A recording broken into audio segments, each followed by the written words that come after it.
Get ready. 10 seconds. 5 seconds.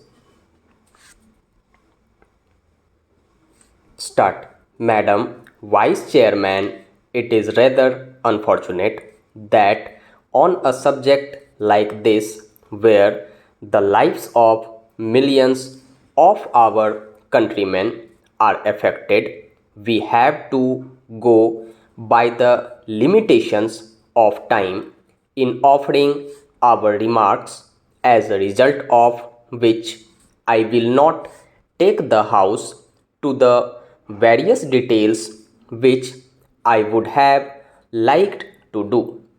I would like to compress my remarks in as short a space as possible.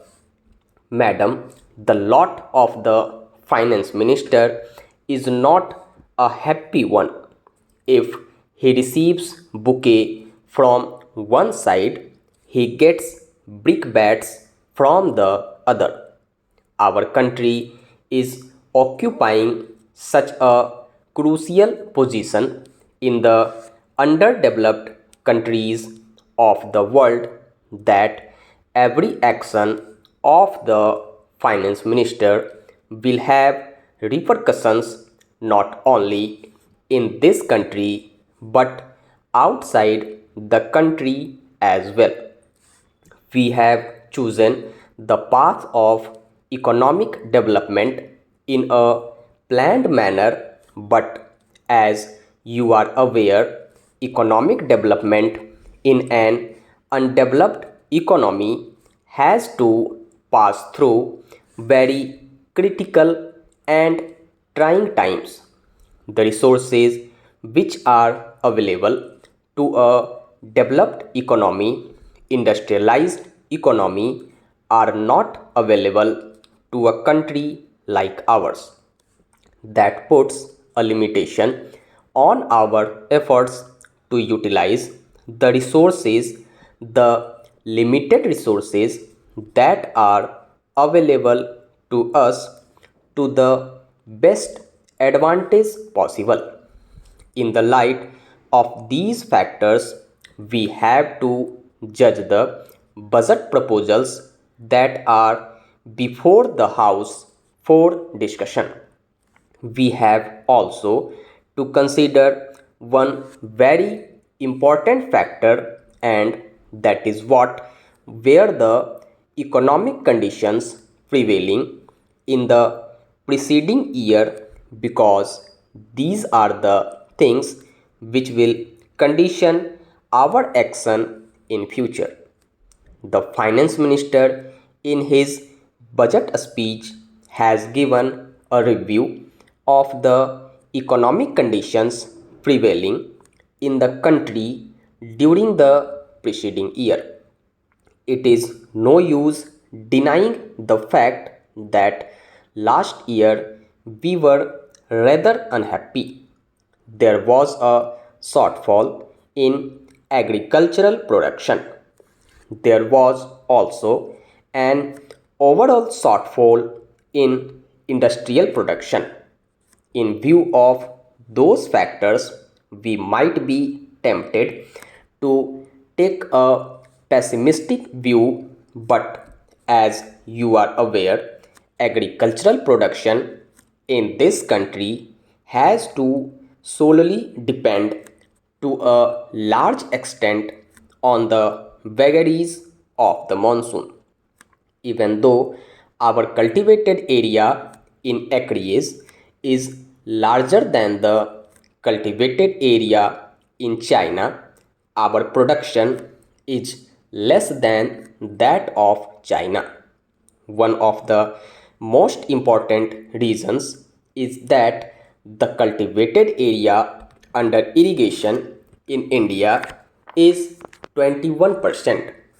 In our country, still, we are not utilizing modern techniques of production, but it is heartening to note that during the last 5 years or so, our consumption of fertilizers is increasing. Even then, Without the assistance of irrigation, our agricultural production is not likely to improve. Similarly, we had a shortfall in industrial production. The reasons are many, but one of the dominant factors which is now controlling our industrial production is the availability of raw materials. We have to depend on raw materials from outside countries, and our foreign exchange resources do not permit us to import as many raw materials as we might desire. These are the factors which have impeded the growth of our industrial production, which in turn has affected the national income as such. Although last year the national income might not have increased, at least it had remained at the same level as that of 2006-7. A point was made by my honorable friend that the per capita income is going down. It is no doubt a fact that there is a slight fall in the per capita income in this country, but the reasons are quite obvious. Therefore, naturally, with the fall in level of income, it is bound to show a fall in per capita income. These are factors which we have to bear in mind in order to chalk out the future course of action. Madam, no development can take place unless we are prepared to work hard, unless we are prepared to make sacrifices. Today, in our country, so far as the financial resources are concerned, I can say with justifiable pride that our performance in raising the resources has actually exceeded the targets which were set before us by the Planning Commission. The Planning Commission in the 10th 5-year plan had fixed a target of rupees 850 crores to be raised by additional taxation. According to the appraisal of the 10th 5-year plan published by the Planning Commission, we have, really speaking, raised rupees 900 crores.